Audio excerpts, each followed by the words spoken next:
Ya, selamat pagi Pak Hairansyah. Maaf kami biasanya kita buka dulu dengan Pak Ketua dan ini kita mulai awal sebentar dengan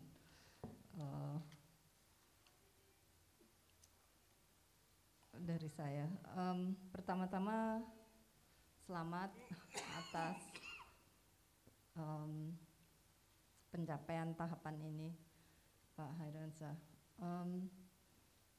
Kami bergilir akan mengajukan pertanyaan-pertanyaan dan kita akan memulai, saya akan coba memulai 10 menit pertama, nanti akan dilanjutkan oleh Pak Ketua.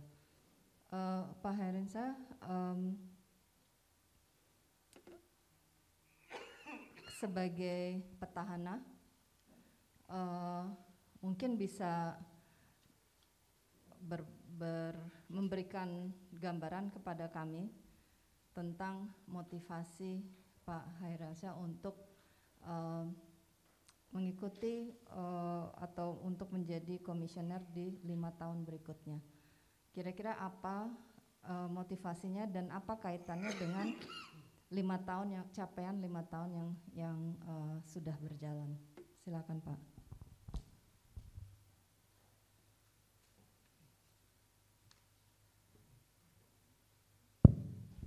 Baik, terima kasih. Assalamualaikum warahmatullahi wabarakatuh. Yang terhormat Pak Makarim Wibisono, kemudian Bu Haskrituti Haskrinowo, kemudian Ibu Kamala Chandra, kemudian Pak Ihsan Malik. Terima kasih atas kesempatan yang diberikan.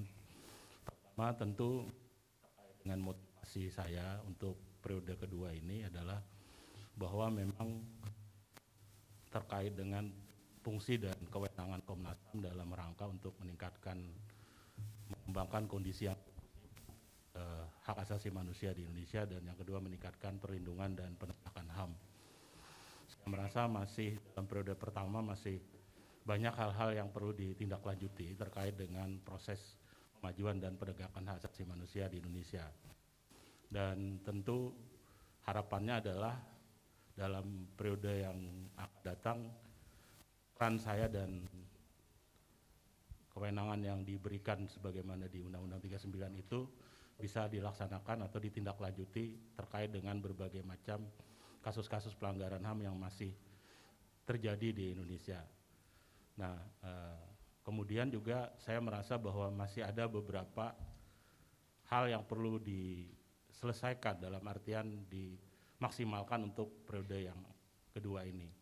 Salah satunya adalah pengembangan teknologi informasi dan pengembangan sumber daya manusia di Komnas HAM, dan tentu juga ini terkait dengan bagaimana kemudian meningkatkan kinerja Komnas HAM sebagai lembaga negara mandiri yang kedudukannya setingkat dengan lembaga negara lainnya.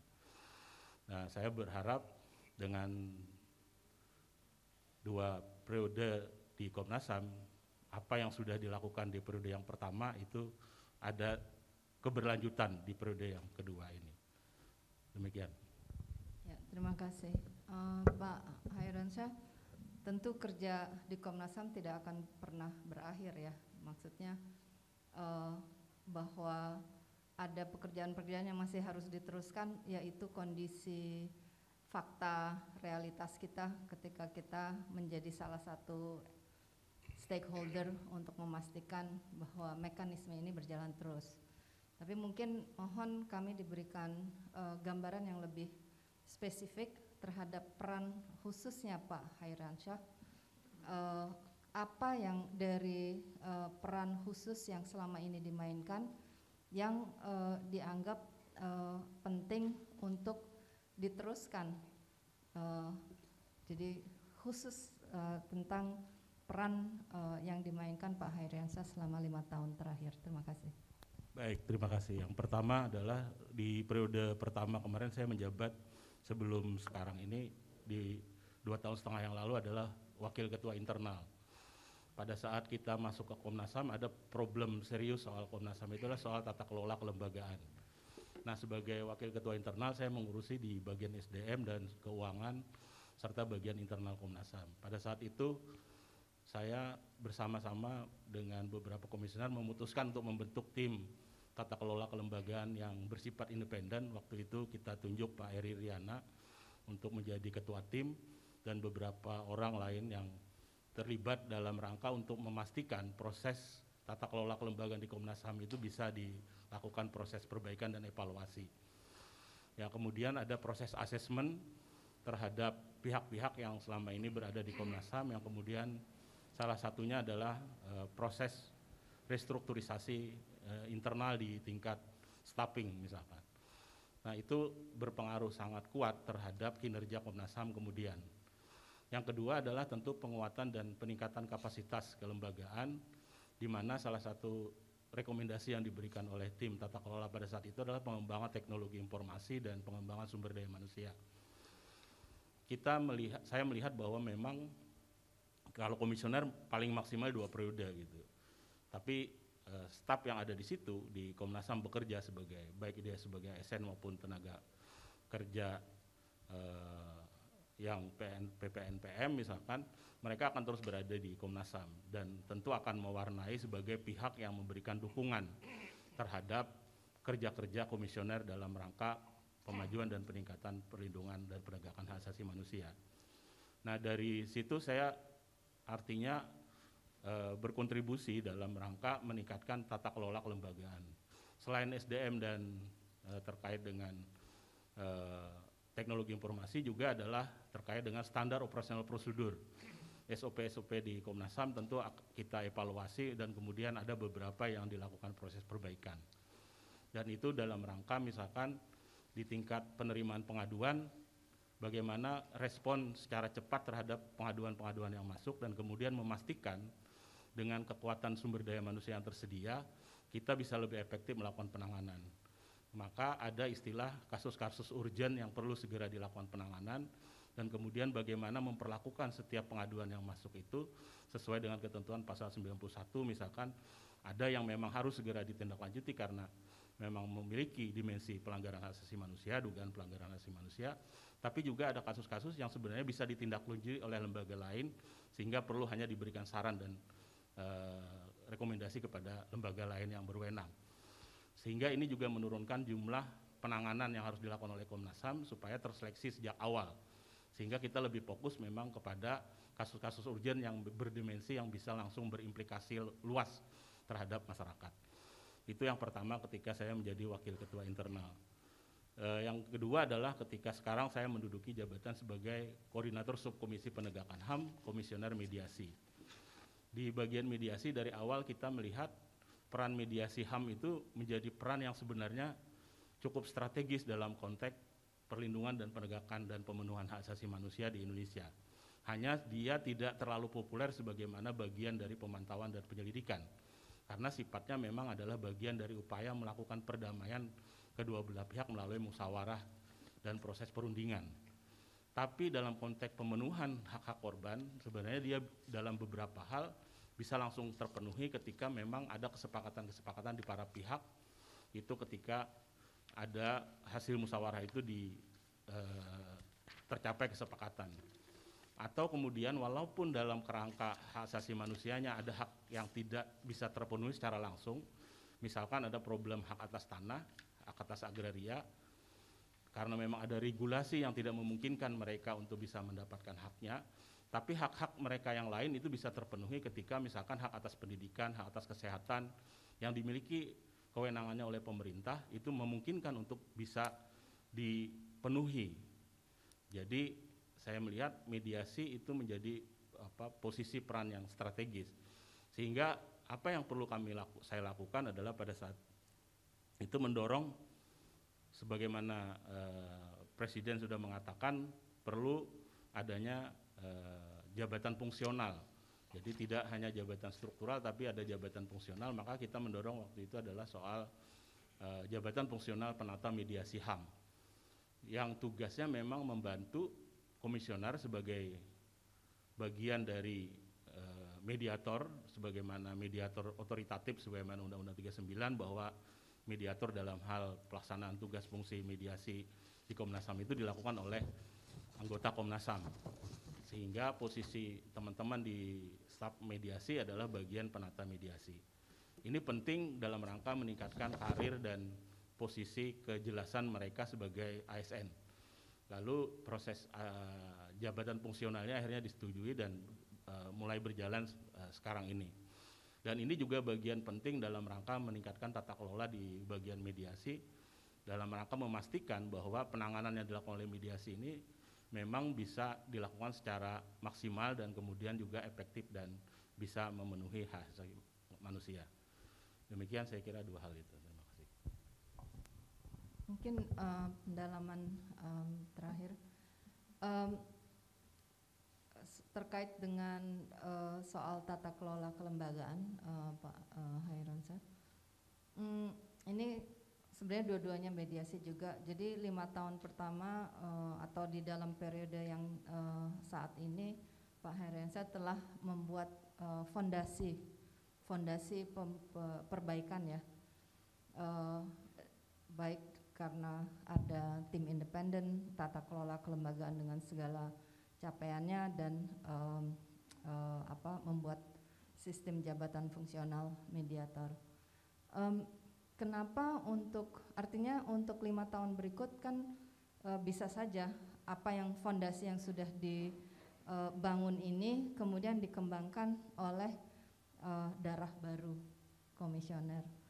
Hal-hal yang perlu diteruskan tentu bisa saja keterlibatan Pak Hairansyah tetap ada, tapi mungkin sebagai advisor atau apa begitu ya. Jadi kenapa posisi komisioner untuk 5 tahun ke depan ini menjadi krusial bagi Pak Hairansyah? Ya, pertama saya merasa bahwa apa yang sudah dilakukan itu belum maksimal ya. Artinya masih ada hal-hal yang perlu ditindaklanjuti. Dan saya ingin memastikan bahwa apa yang saya lakukan itu berkelanjutan. Tentu sekali lagi bukan berarti tidak percaya dengan yang akan datang gitu. Tapi paling tidak apa yang sudah dilakukan sekarang ini itu kita merasakan ada hasil yang signifikan terhadap proses kelembagaan citra Komnas HAM dan kemudian juga cara penanganan terhadap aduan yang ada. Maka saya merasa bahwa apa yang sudah dilakukan itu perlu ditindaklanjuti. Dan untuk menindaklanjuti itu tentu sekali lagi saya ingin memastikan sendiri bahwa tindak lanjut itu bisa berjalan sesuai dengan apa yang sudah ditetapkan sebelumnya. Jadi tidak dari nol lagi. Seperti itu.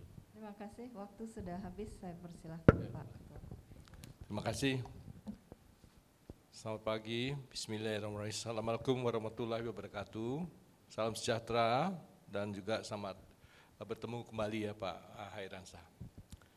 Saya mencoba melihat dokumentasi yang ada di Komnas HAM ya.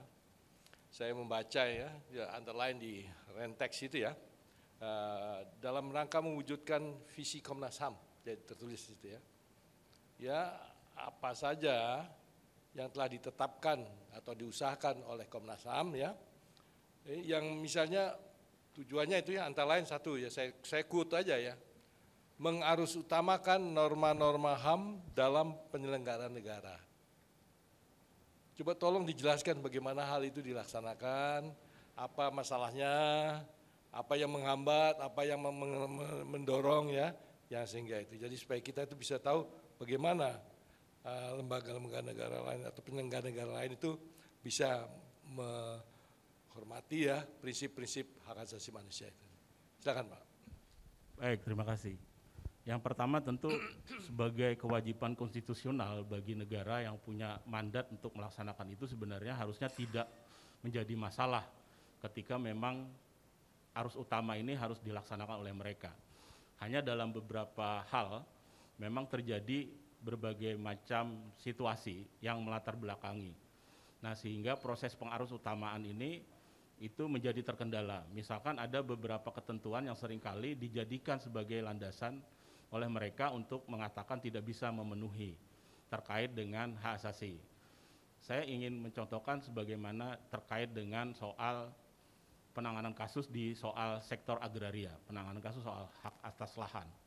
Seringkali dalam pelaksanaan tugas dan fungsi kita berhadapan dengan lembaga negara yang hanya mendasarkan diri kepada ketentuan peraturan perundang-undangan semata. Artinya misalkan soal alas hak. Alas hak adalah diartikan hanya sebagai sertifikat hak milik, sebagai alas hak yang sah misalkan. Dalam kasus kelompok masyarakat adat misalkan terjadi problem yang serius karena memang secara keseluruhan kelompok masyarakat adat tidak memiliki alas hak dalam bentuk sertifikat hak milik, tapi mereka hak komunal gitu. Nah itu yang kemudian terjadi dalam beberapa kasus. Nah kemudian juga yang harus dilihat adalah cara penanganan terhadap sebuah peristiwa. Jadi ketika memang tidak bisa memenuhi hak-hak masyarakat tersebut, harusnya minimal dalam proses penanganan kasusnya, misalkan soal penertiban atau revitalisasi pasar misalkan, yang sering terjadi. Cara pelaksanaan tugas dan fungsi kewenangan pemerintahan harusnya memastikan prinsip-prinsip hak asasi manusia itu terpenuhi. Misalkan adalah bagaimana cara membangun komunikasi dengan para mereka yang akan terdampak dari program pemerintah itu. Atau kemudian yang terkait dengan proyek strategis nasional. Walaupun dia disebut proyek strategis nasional PSN misalkan, tidak berarti kemudian dalam melaksanakan tugas dan fungsi kewenangan lembaga instansi negara pemerintah itu bisa mengabaikan prinsip-prinsip hak asasi manusia ketika melakukan upaya penanganannya. Memastikan bahwa setiap orang yang terdampak, terutama kelompok rentan, itu mendapatkan haknya secara maksimal terkait dengan prinsip penanganan tadi. Nah seringkali ini yang menjadi masalah, artinya dalam beberapa hal pengarus utamaan soal hak asasi manusia di lembaga negara itu tidak dimulai dari proses-proses awal penanganan atau pelaksanaan tugas fungsi mereka. Jadi akhirnya yang menimbulkan dampak yang lain gitu. Jadi problemnya adalah program pertanahan, tapi bisa menimbulkan problem pelanggaran hak asasi manusia yang lain, seperti misalkan penghilangan hak atas kehidupan, penghilangan hak atas rasa aman, bisa juga menyangkut hak atas keadilan bagi masyarakat tadi. Saya kira seperti itu.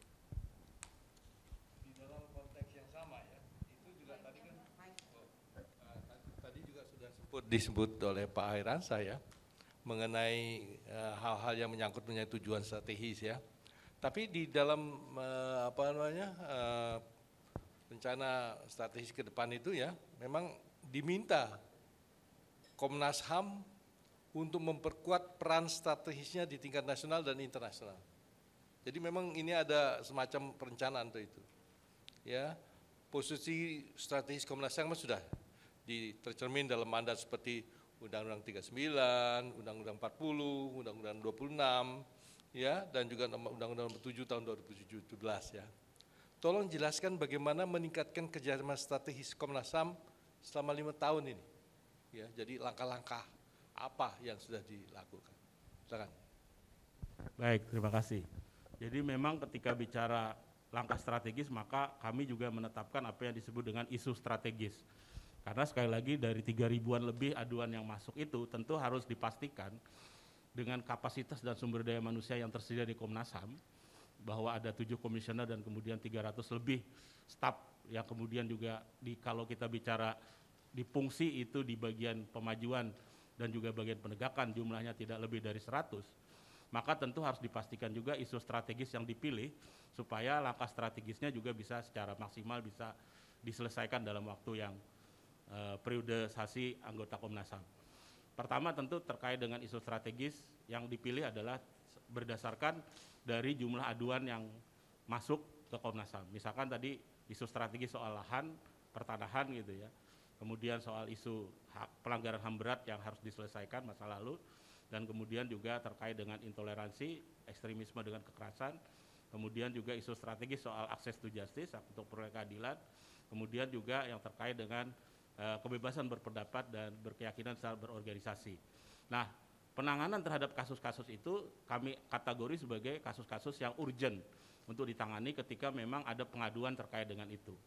Maka yang pertama harus dilakukan adalah memastikan respon terhadap setiap kasus yang terkait dengan isu strategis itu bisa dilakukan segera. Jadi seringkali adalah menyangkut bagaimana penanganan itu, respon yang diberikan terhadap pengadu, dan kemudian bagaimana memastikan proses penanganannya juga sesuai dengan prinsip-prinsip hak asasi manusia yang ada.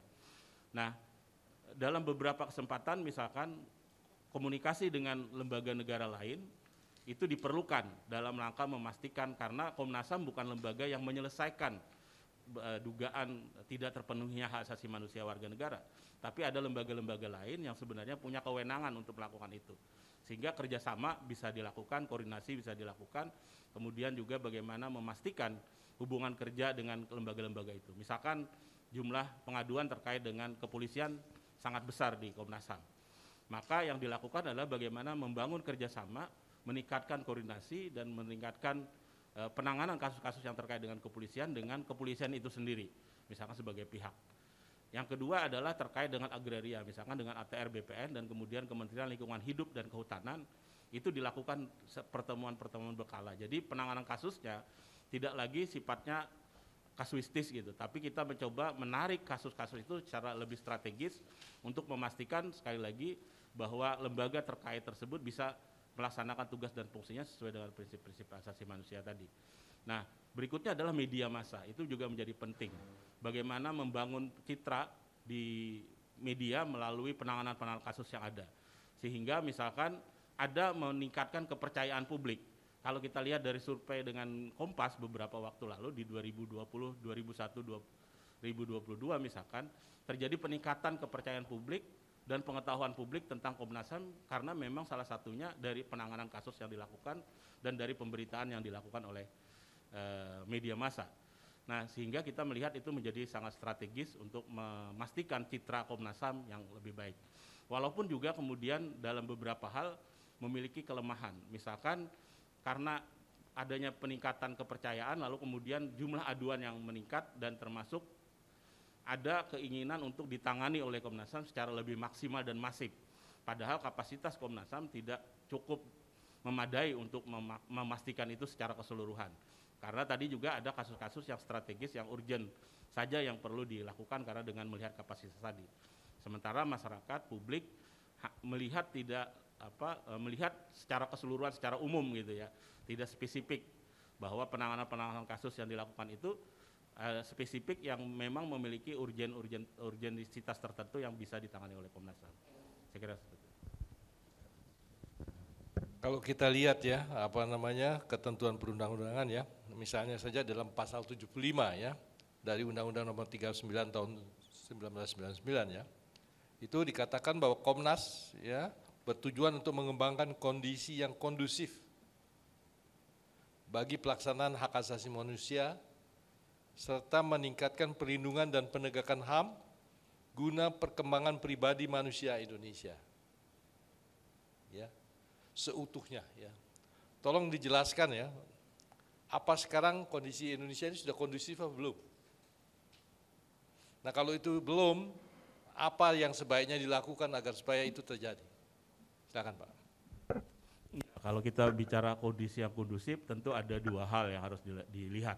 Pertama adalah kewenangan Komnas HAM itu sendiri mendorong proses yang lebih kondusif itu melalui mekanisme-mekanisme yang tersedia di dalam fungsi Komnas HAM. Salah satunya adalah fungsi pemajuan dengan adanya bagian dari pengkajian dan penelitian melalui pengkajian perundang-undangan dan berbagai macam kebijakan atau regulasi yang dibuat oleh negara, pemerintah dalam hal ini. Yang kedua adalah fungsi pendidikan dan penyuluhan. Jadi di bagian pengembangan kondisi yang kondusif itu tentu terkait dengan bagaimana mengharus utamakan kembali tadi soal hak asasi manusia di lembaga-lembaga negara sebagai kewajiban konstitusional negara. Nah, dalam proses ini saya kira sekali lagi adalah bahwa penting untuk memastikan situasi kondisi tadi berjalan sesuai dengan amanat undang-undang. Bahwa kondisi yang sekarang memang belum terlalu kondusif. Dalam artian dalam beberapa hal masih terjadi laporan atau dugaan pelanggaran HAM yang disampaikan ke Komnas HAM misalkan, dan masih banyak kasus-kasus pelanggaran yang belum diselesaikan. Itu artinya memang situasinya belum kondusif. Seandainya sudah kondusif tentu dugaan pelanggaran ini semakin menurun dan kemudian semakin bisa ditangani, diselesaikan. Nah, yang kedua adalah kalau kita bicara soal penegakan dan pemenuhan hak asasi manusia, memang dalam konteks beberapa hal yang saya sebut tadi dalam contoh kasus itu masih banyak kasus-kasus yang belum terselesaikan oleh negara. Misalkan soal pelanggaran HAM yang berat, di mana ada kurang lebih 13 kasus yang sudah diselesaikan oleh Komnas HAM belum berproses di Kejaksaan Agung misalkan. Dan kemudian kalaupun sudah ada kasus-kasus yang masuk ke dalam proses peradilan ad hoc maupun peradilan HAM, tentu hasilnya belum memuaskan. Yang berikutnya adalah soal tata kelola dan kenegaraan yang belum bisa maksimal, sehingga dalam beberapa hal kondisinya memang belum kondusif terkait dengan penegakan pemenuhan hak asasi manusia di Indonesia.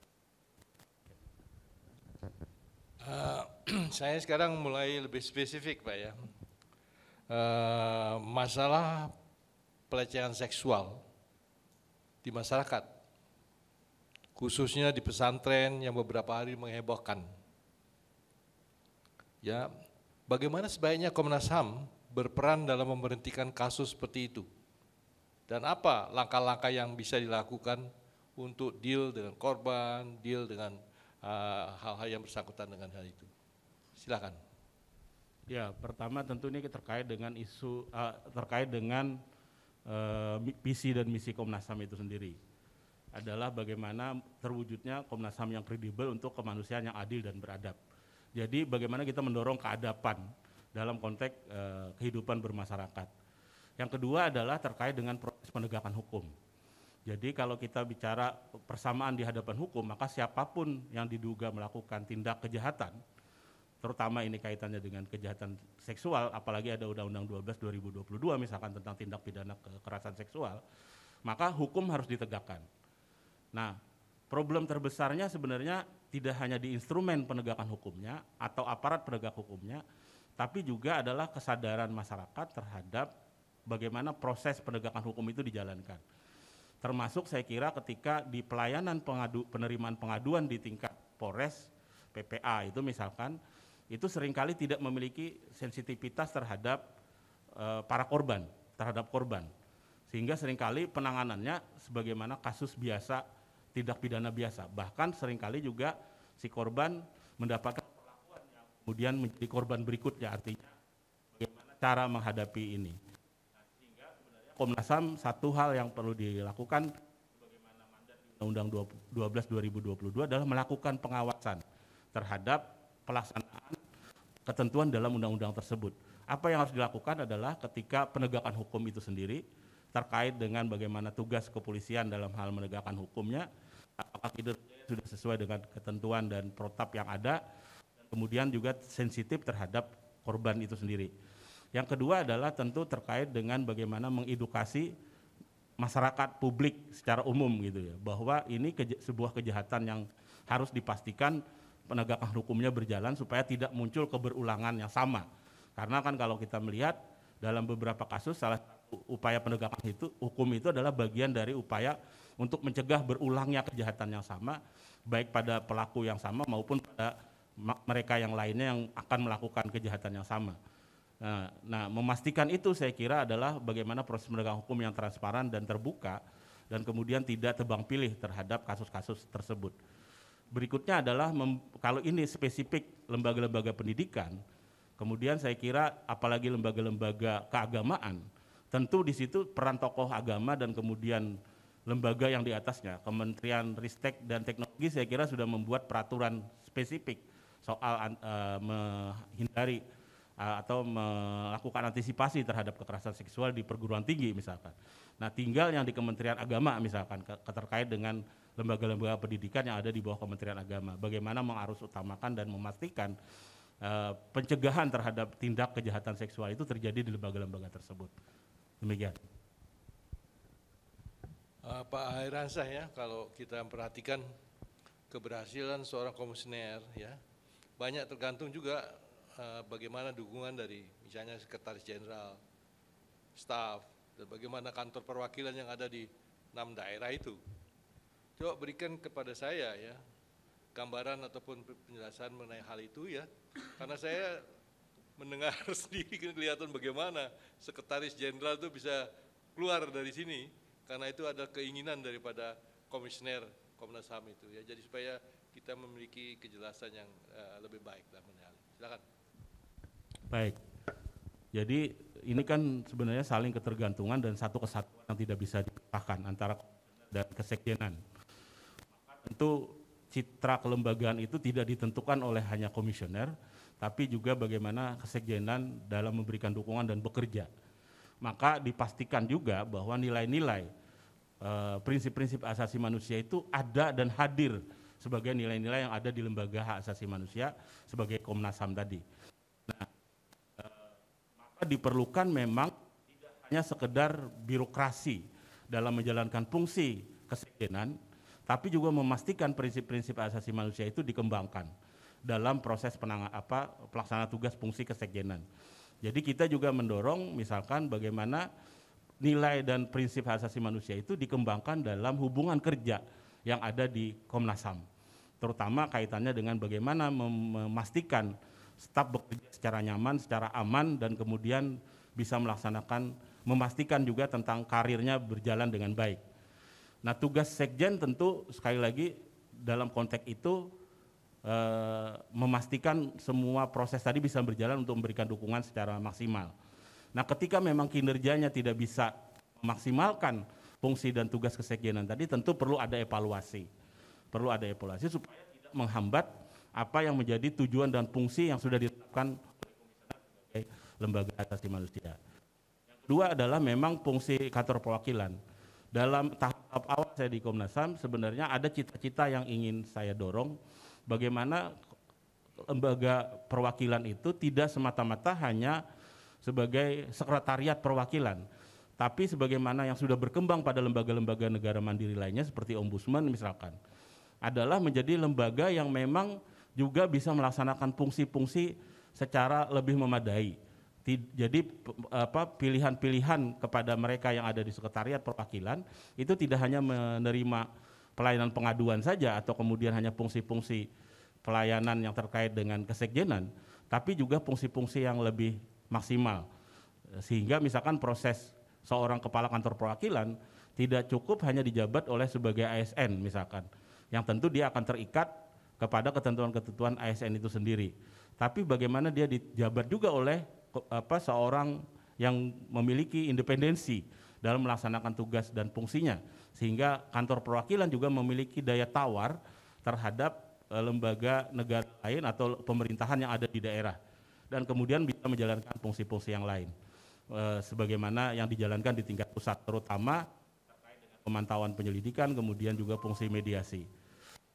Nah, itu yang bisa saya sampaikan. Terima kasih. Terima kasih Pak Hairyansyah.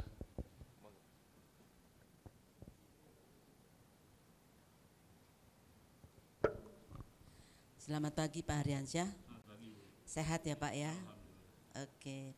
Pak Hairyansyah jadi jadi komisioner Komnas HAM tahun berapa? 2017. Pada saat itu Anda masih menjadi anggota KPU Kalsel. Betul. Jadi Anda rangkap jabatan? Bukan. Jadi kalau sudah diterima kemarin di Komnas HAM, otomatis saya mengundurkan diri sebagai anggota Komnas HAM. Ya, karena Anda menulis dalam CV-nya itu jadi Komnas HAM 2017-2022, sedangkan anggota KPU Kalsel 2013 sampai 2018. Oh. Jadi mudah-mudahan Anda nggak rangkap jabatan Enggak, bisa. Karena itu melanggar HAM juga selain melanggar etika. Baik, saya lebih banyak melihat bagaimana Anda menyampaikan strategi membangun Komnas HAM, dan Anda mengatakan bahwa, saya bacakan ya, tidak bisa dipungkiri kekuasaan dalam watak aslinya selalu memunculkan hukum besi kekuasaan. Selain cenderung untuk disalahgunakan, cenderung ada keinginan untuk terus mempertahankan dengan berbagai macam cara. Apa itu Anda lihat di Indonesia? Betul. Atau di dunia ini? Karena kekuasaan tuh sangat umum ya. Ya, silakan. Ya, secara umum saya kira itu hukum besi kekuasaan berlaku dimanapun gitu ya. Nah, termasuk di Indonesia saya kira tidak bisa dipungkiri ketika kekuasaan itu ingin diraih, ingin dicapai, maka ada problem serius yang muncul terkait dengan bagaimana hukum dan kekuasaan itu sendiri bisa dijalankan. Ini referensinya di mana ya? Saya belum pernah membaca, mungkin saya terbatas referensinya, bahwa kekuasaan itu dalam watak aslinya selalu memakai hukum besi. Apa iya benar? Seluruh penguasa di dunia ini memakai hukum besi dari dulu sampai sekarang. Itu pertanyaan saya aja. Kalau ada mungkin saya minta buktinya juga nanti. Atau ini cuma pikiran Anda atau gimana ini? Saya lebih ke pendapat saya melihat dalam kenyataan yang saya alami. Menurut Anda ini memang sesuatu pernyataan yang valid, yang didasarkan pada bukti-bukti bahwa semua penguasa di dunia ini memang pakai hukum besi. Kayaknya enggak ya. Enggak, saya cuma mengingatkan bahwa hati-hati aja dalam menulis itu karena bisa menimbulkan persepsi yang tidak sama. Oke, masih dalam paper Anda mengatakan bahwa proses teknis dan politis DPR dalam seleksi Komnas HAM memungkinkan terjadinya proses polarisasi dan politisasi keanggotaan Komnas HAM yang dipilih. Oleh sebab itu perlu diadopsi prinsip-prinsip Paris. Menurut Anda apakah proses yang kami lakukan itu tidak mengikuti Paris Principle? Saya kira sudah. Prinsip-prinsip Paris itu sudah dilaksanakan. Misalkan ada tim seleksi yang independen yang kemudian memilih nama-nama. Tapi kan kemudian ketika ini diserahkan hasilnya kepada DPR, maka terjadi tadilah proses polarisasi dan mungkin juga politisasi terhadap proses pemilihan. Apakah itu terjadi pada masa Anda dipilih? Saya hanya menduga, karena kemudian menduga. Ini hati-hati ya, karena dalam suatu makalah ilmiah itu kan semuanya dasar pada bukti ya. Ya ada dugaan misalnya ya. Atau saudara merasakan memang dalam Komnas HAM itu ada polarisasi dan politisasinya? Kalau yang periode saat ini saya kira cenderung tidak lagi. Karena memang jumlahnya sudah sangat terbatas sehingga memang tidak, ya kemudian saya kira proses seleksi yang sebelumnya juga memastikan itu tidak terjadi. Saya kira itu jauh lebih. Saya pikir Anda bicara tentang proses seleksi yang lalu dan saat ini, kan kami juga deg-degan juga. Saya dengan Pak Makarim terkena juga itu nanti. Saya melihat ketika Anda mengajukan strategi itu Anda mengusulkan pertama revisi ya, revisi untuk kewenangan pemberian rekomendasi. Kemudian ada hak imunitas. Anda pernah tahu kan di Komnas HAM pernah terjadi tindak pidana oleh komisioner? Pernah dengar nggak? Pernah. Apakah itu harusnya tidak boleh dilakukan oleh negara menangani orang yang melakukan korupsi karena dikasih hak imunitas? Saya kira beda karena ini kaitan dengan penanganan kasus ya, bukan perbuatan seorang per orang yang kemudian terkait dengan tindak pidana. Jadi kalau tentu kaitannya dengan tindak pidana yang dilakukan dan tidak berhubungan dengan penanganan kasus yang dilakukan, tentu imunitas itu tidak bisa diberikan. Jadi misalkan saya menangani ini lebih kepada bagaimana memastikan hak saya sebagai istilahnya human right defender, pembela HAM, itu dilindungi ketika menangani kasus. Tidak dikriminalisasi atau kemudian tidak ada tekanan-tekanan tertentu. Misalkan. Apakah pernah ada anggota Komnas HAM yang dikriminalisasi selama ini? Saya kira kalau secara faktual belum ada. Tapi ke arah situ tentu saya mendengar pernyataan-pernyataan seperti itu yang kemudian diperlukan. Misalnya apa? Kok saya nggak dengar ya? Misalnya apa pernyataan yang mau mengarah pada kriminalisasi komisioner Komnas HAM? Dalam konteks penanganan saya kira ada hal-hal seperti itu, kemungkinan terjadi. Hati-hati Pak Haryansyah ya, kalau masih kemungkinan itu kan bukan suatu kenyataan, jadi nanti bisa ditanyakan ini apa maksudnya dan siapa logo yang melakukan kriminalisasi. Lalu Anda mengatakan juga, ini saya agak bingung juga, Anda sarjana hukum? Betul ya. Lalu Anda perlu mendapat dukungan dari Mahkamah Agung dalam terkait dengan fungsi mediasi dalam hal akta perdamaian.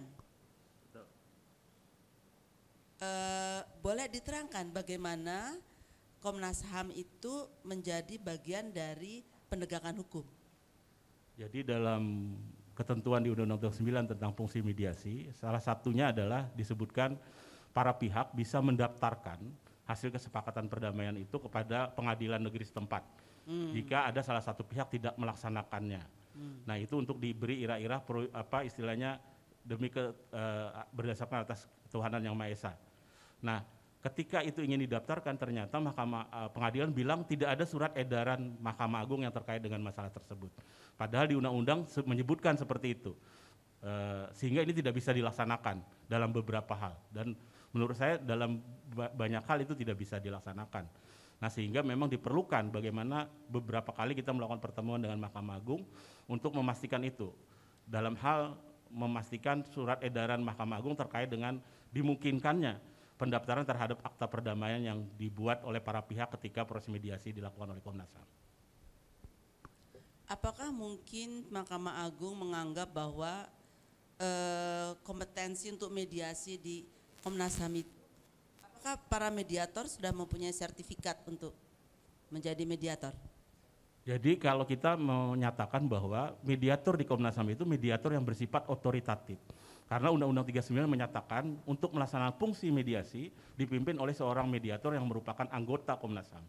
Jadi itu saya kira dugaan saya, karena kan Mahkamah Agung yang meletakkan aturan tentang mediasi ya, dan syaratnya adalah mediatornya tersertifikasi. Mungkin itu coba yang nanti dibicarakan dengan Mahkamah Agung ya, karena mereka juga nggak boleh menolak begitu saja. Menurut Anda anggaran Komnas HAM, berapa sih anggaran Komnas HAM sekarang? Rata-rata 100 miliar dengan Komnas Perempuan. Kalau untuk Komnas HAM saja 80 sampai 90 miliar. Oke. Oh, kasihan juga Bu Nana ya, cuma dapat 10 M Komnas Perempuan. Harusnya berapa sih? Jadi kalau kami menghitung-hitung ya, dalam beberapa hal terkait terutama dengan kantor perwakilan. Kantor perwakilan itu selama ini hanya menerima 250 juta per tahun, itu hanya untuk bayar gaji dan kemudian kegiatan administrasi. Jadi untuk penanganan kasus hampir-hampir tidak dimungkinkan. Jadi kalau yang ideal sebenarnya harusnya satu kasus sebagaimana yang terjadi di kepolisian maupun kejaksaan ada nilai yang disiapkan untuk itu. Nah kita sudah membuat itu sebenarnya, tapi itu tidak disetujui sehingga penanganan kasus di Komnas HAM itu tidak ideal. Maksud saya tidak ideal, kadangkala kita tidak bisa menangani hanya satu kasus. Ketika harus ke daerah, kita boleh nggak disingkat aja? Sekarang kan 100. Iya. Maunya Pak Hariansyah berapa itu? Saya 1 kira, triliun apa 2 enggak, triliun? kalau 1 triliun enggak. Oh enggak, oke. Antara 150 sampai 200 miliar. Itu yang paling minimalis itu. Oke. Anda juga agak, ada yang terakhir. Mengeluhkan kenapa pertanggungjawabannya memakai sistem dari sistem lakip ya dari pemerintah. Anda tidak setuju kalau pakai sistemnya sistem pelaporan keuangan pemerintah? Saya lebih melihat ke soal teknis sebenarnya. Ketika Karena penanganan itu undang-undang Pak Hariansyah. Iya. Kalau Anda pakai uang pemerintah, nggak boleh pertanggungjawabannya seperti pertanggungjawaban di LSM misalnya kan. Jadi dalam konteks penanganan kasus misalkan kalau di KPK yang saya dengar misalkan mereka bisa melakukan tindakan yang kemudian itu bisa dipertanggungjawabkan berikutnya. Nah kalau kita ini kan harus mengusulkan dulu, kemudian setujui, baru bisa dilaksanakan. Sehingga penanganan kasus itu bisa jadi ada hambatan-hambatan administrasi, kecepatan dalam penanganannya. Nah tentu itu harus ada dasar hukumnya juga yang dibuat, tidak mungkin hanya sekedar melaksanakan keinginan saja. Demikian. Oke, terima kasih Pak. Baik, terima kasih. Sekira saya akan juga mengajukan beberapa pertanyaan. Saya tertarik dengan paper yang dibuat sebetulnya. Jadi saya mohon ada penjelasan lebih lanjut ya. Di sini misalnya Anda menyatakan di dalam paper tantangan dan peluang Komnas HAM bahwa masih kurangnya political will pemerintah terhadap penyelesaian pelanggaran HAM berat. Jadi kemudian juga isu ini hanya bergema di bukan isu yang bergema pada lapisan masyarakat gitu ya. Jadi dukungan publik juga masih lemah dan terpecah. Ini pernyataan ini menarik sekali. Ini mungkin bisa Anda jelaskan tentang hal ini. Ya, saya kira yang pertama soal political will itu karena memang bagaimanapun ujung akhir dari proses penanganan pelanggaran HAM berat itu ada di bagaimana negara, dalam hal ini pemerintah dan DPR, untuk menjalankan kewajiban konstitusionalnya. Nah, sehingga memang ketika Komnas HAM sudah melakukan proses penyelidikan berdasar Undang-Undang 26, maka tentu apapun hasil yang sudah dibuat oleh Komnas HAM itu menjadi kewenangan pihak lain, dalam hal ini kejaksaan dan pemerintah untuk membentuk pengadilan HAM berat misalkan. Nah, sehingga saya melihat dalam beberapa hal, kalau problem teknis misalkan itu bisa dibicarakan dan bisa diselesaikan. Ada kewenangan dari Jaksa Agung untuk memberikan mandat kepada penyelidik untuk melakukan tindakan-tindakan tertentu. Tapi dalam konteks pelaksanaan kewajiban negara, terutama pemerintah, dalam hal menuntaskan pelanggaran HAM berat itu menjadi sangat penting political will-nya yang harus diselesaikan. Dan saya kira itu menyangkut juga soal momentum ya, momentum politik yang ada, di mana kalau kita melihat pasca reformasi misalkan sampai sekarang ini proses demokratisasi di Indonesia, ternyata pemerintahan yang ada dalam beberapa tahap setelah reformasi itu hanya beberapa kasus yang bisa disentuh dan kemudian itu pun tidak memuaskan hasilnya bagi para korban. Kemudian dukungan dari publik memang lemah atau iya, juga terbelah. Jadi betul, seolah-olah isu pelanggaran HAM berat itu tidak lagi menjadi isu utama di tingkat publik. Jadi hanya kelompok-kelompok tertentu saja yang mengangkat isu ini sebagai isu krusial. Tapi di yang lainnya itu seolah-olah tidak menjadikan itu sebagai isu-isu yang urgen untuk terus disuarakan gitu. Nah, ya. Nah, terobosan yang sudah dilakukan selama ini ya, dengan katakanlah juga membuat surat tentang korban pelanggaran HAM berat, kemudian juga ada proses juga untuk pemeriksaan kesehatan bersama LPSK itu, apa tidak membantu mendorong berkembangnya dukungan publik pada upaya dari Komnas HAM, LPSK dan lain-lain? Ya, sebenarnya kalau di tingkat korban tentu mereka memberikan dukungan karena mereka langsung terkait dengan pihak yang mendapatkan menghadapi kasus itu dan juga mendapatkan manfaat dari kerja-kerja Komnas HAM. Tapi yang saya maksud ini publik secara luas itu belum melihat itu. Bahkan masih ada diskriminasi dan kemudian stigma terhadap para korban. Jadi di beberapa kasus yang kita lakukan penanganan soal pemberian surat keterangan misalkan dalam hal tertentu, misalkan soal 65, misalkan di bulan-bulan September itu sangat sulit mengumpulkan para korban ini karena kemudian ada stigmatisasi dan kemudian ada upaya-upaya untuk menghalang-halangi proses-proses yang dilakukan oleh Komnas HAM. Gitu. Apa yang bisa dilakukan ya ke depan sebetulnya dalam kaitan dengan ini ya, terutama kaitan dengan dukungan publik dan lain-lain. Karena memang menurut saya dukungan publik sangat dibutuhkan sebetulnya untuk penyelesaian kasus ini. Menurut Anda apa sebetulnya hal-hal strategis yang bisa dilakukan untuk ini ke depan? Ya, yang pertama tentu sudah dilakukan selama periode kami ini adalah bagaimana menyertakan kampus-kampus universitas perguruan tinggi untuk mendiskusikan masalah pelanggaran HAM berat dan kemudian bagaimana mencari jalan keluar yang terbaik untuk penyelesaiannya. Jadi itu sudah dilakukan.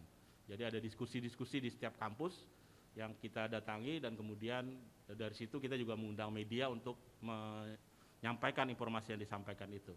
Dan tentu sekali lagi juga mendorong DPR dan pemerintah untuk selalu kita ingatkan bahwa ada kewajiban negara yang belum dituntaskan.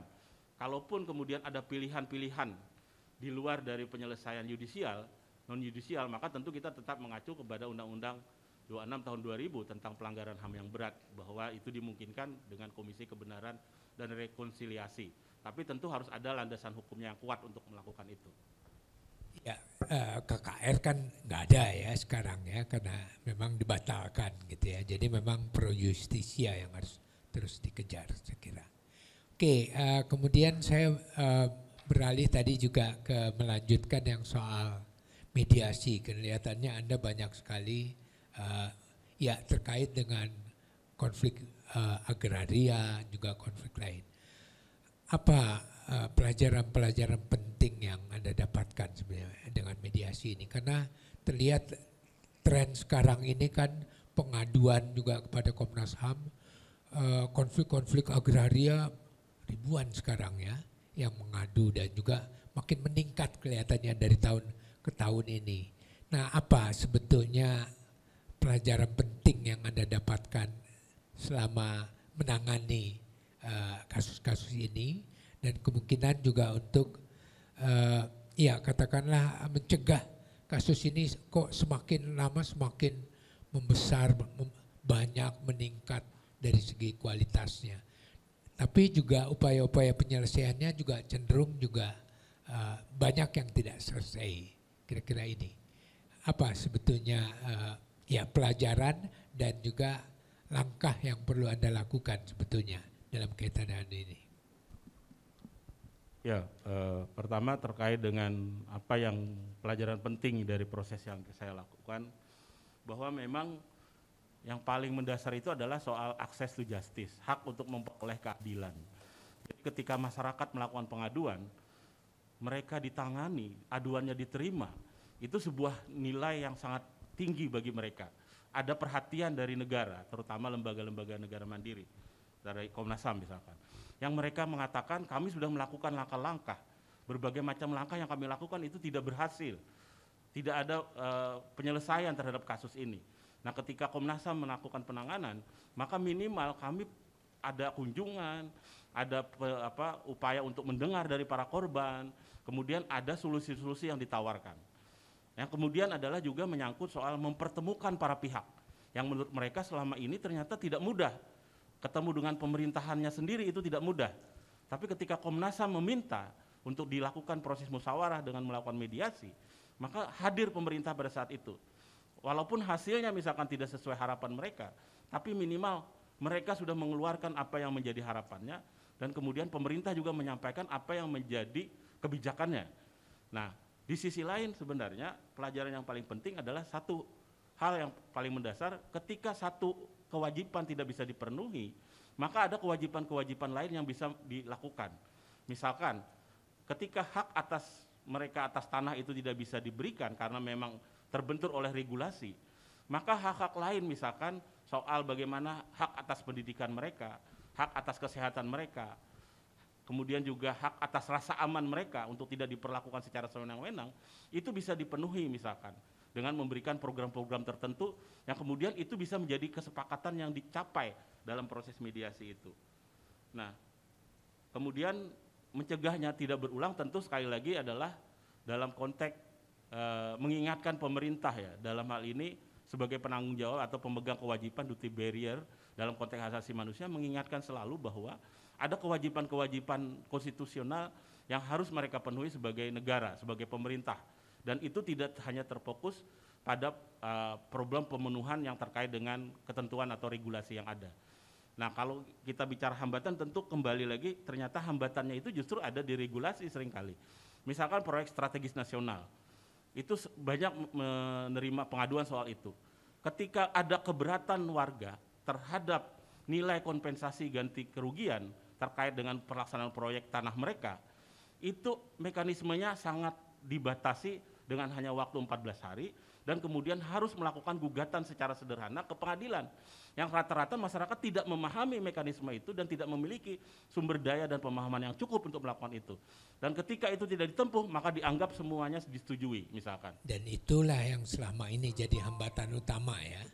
Jadi karena itu banyak sekali unresolved problem dalam kasus-kasus ini ya. Karena itu menurut saya perlu menjadi catatan-catatan penting ke depan sebetulnya untuk membantulah penyelesaian kasus-kasus ini. Kira ya saya kembalikan Pak Azra.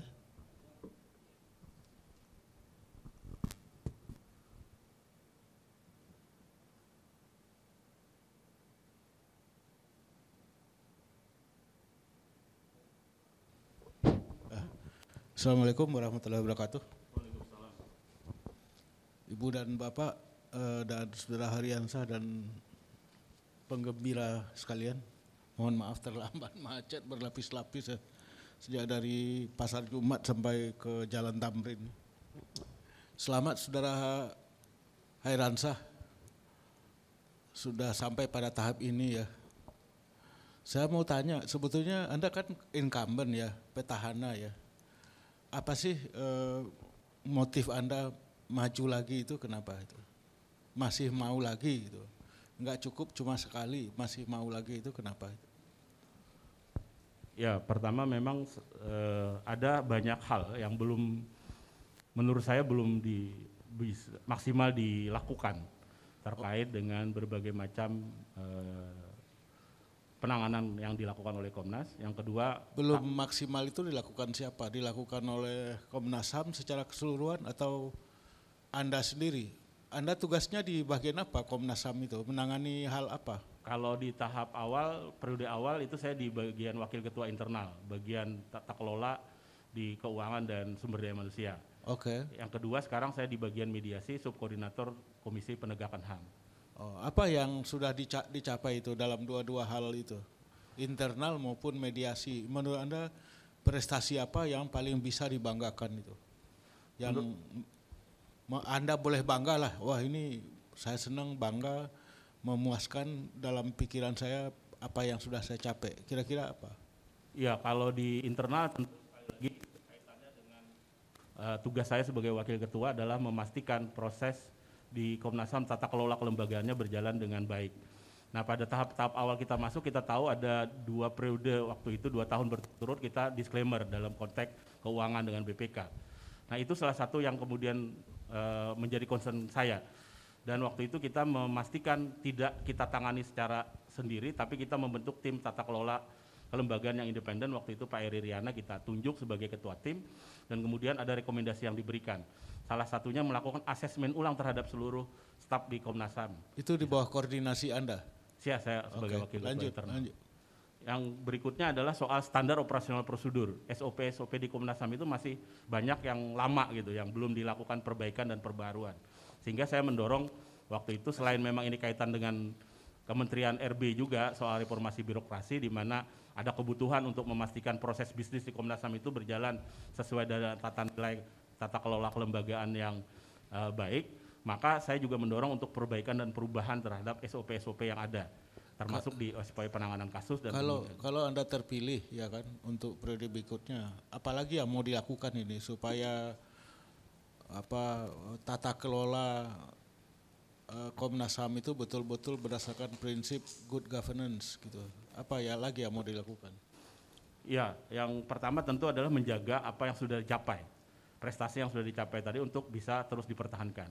Yang kedua adalah meningkatkan nilai kinerja.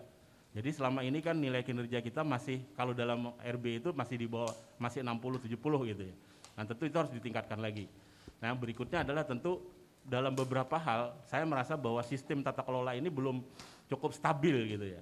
Jadi ini perlu dipastikan untuk stabilitasnya, untuk bisa siapapun yang akan terpilih di kemudian hari misalkan bisa tanpa saya misalkan bisa dijalankan itu dengan baik. Bicara soal tata kelola, Anda menekankan sekali ya tata kelola yang baik, good governance. Ada laporan sampai ke kita ini, Anda katanya pernah pulang kampung pakai biaya kantor. Benar gak itu ya? Bagaimana Anda mengklarifikasikan itu? Itu tercatat sampai ke sini. Jadi ya, perlu Anda klarifikasi, benar gak ini? Kalau kaitannya dengan pulang kampung pakai anggaran dinas. Kalau saya pulang kampung sendiri dalam artian untuk kepentingan saya pribadi tentu tidak. Tapi bahwa ada penanganan kasus di kampung saya kebetulan gitu ya, ditangani, ya otomatis nggak mau kan saya tinggal di rumah gitu, pasti ke rumah. Artinya memang itu kaitannya yang saya tahu, nggak mungkin saya menghindari ketika memang ada penanganan kasus di wilayah yang saya tempati gitu.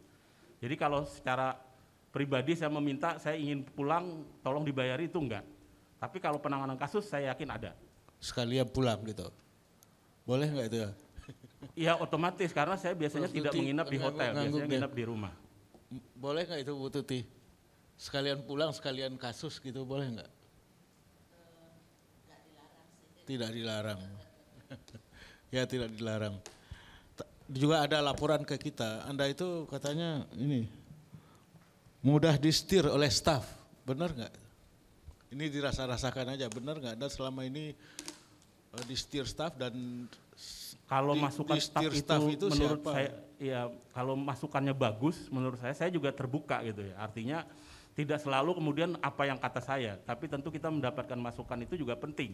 Tentu setelah kita nilai juga bahwa apa yang diberi masukan itu memang memiliki bobot yang cukup untuk bisa dilaksanakan misalkan. Jadi tidak selalu kemudian karena bisikan itu atau karena pendapat hanya dari staf lalu saya otomatis melaksanakannya. Tidak juga seperti itu. Anda juga disebut tidak tegas, benar nggak? Kurang tegas katanya. Saya kira di Watua internal dulu saya sangat tegas ya. Bagaimana sangat tegasnya? Karena ada 11, waktu itu Pak Eri bilang, ini mau dilakukan atau tidak dilakukan saat inilah saatnya. Yaitu ada 11 orang yang kemudian mendapatkan sanksi yang kemudian demosi waktu itu misalkan. Siapa itu 11 orang itu? Pegawai, staf? Pegawai, ada staf. Yang kemudian juga ada 2 orang yang menggugat ke kita melalui petun misalkan. ASN? ASN. Oh, kenapa Anda itu? Yang 11 itu dikasih sanksi berbuat apa? Pertama hasil asesmen dari tim tata kelola lembaga yang independen dengan Pak Eri. Ada nilai-nilai yang diberikan di situ. Yang kedua dalam proses kinerja mereka. Misalkan soal bagaimana memperlakukan anggaran, keuangan misalkan. Dan itu ada temuan BPK yang kemudian dilihat lebih lanjut, tidak ditindaklanjuti, dan kemudian ada pelanggaran yang sebenarnya tidak hanya administratif, tapi bisa berdimensi hukum juga di dalamnya, misalkan. Nah itu yang kemudian menyebabkan, misalkan soal pencatatan barang milik negara di Komnas itu tidak baik, tidak bagus, dan kemudian itu menjadi catatan di BPK misalkan. Ya oke, terakhir. Kalau Anda terpilih kira-kira secara keseluruhan, ini kan tadi bidang yang memang Anda kerjakan selama ini di Komnas HAM sebagai petahana yang lalu ya. Ke depan ini kira-kira apa yang mau Anda lakukan secara keseluruhan Komnas HAM supaya lebih baik lagi apa? Yang paling mendesak dilakukan itu apa? 2 hal saya kira. Pertama pengembangan teknologi informasi. Yang kedua peningkatan kapasitas sumber daya manusia di Komnas HAM. Belum ada itu, big data belum ada di Komnas HAM itu. Sekarang sedang berjalan, prosesnya sedang berjalan. Ada sistem pengaduan HAM atau DUHAM, SPH, sistem pengaduan HAM itu juga sudah bisa diakses, tadinya belum bisa diakses. Sekarang pengadu bisa mengakses melalui situs yang ada itu dan mengetahui sampai di mana kasusnya. Tapi itu masih di tingkat pengaduan. Harusnya sudah sampai ke bagian-bagian yang lain. Oke. Yang satu lagi tadi apa tuh? Peningkatan kapasitas sumber daya manusia. Itu gimana itu? Jadi kalau kita lihat pelatihan misalkan, dalam konteks jabatan fungsional tertentu misalkan, sebagai syarat itu saja masih kurang. Oh itu untuk staf gitu ya? Oh iya. Oke. Itu masih kurang misalkan.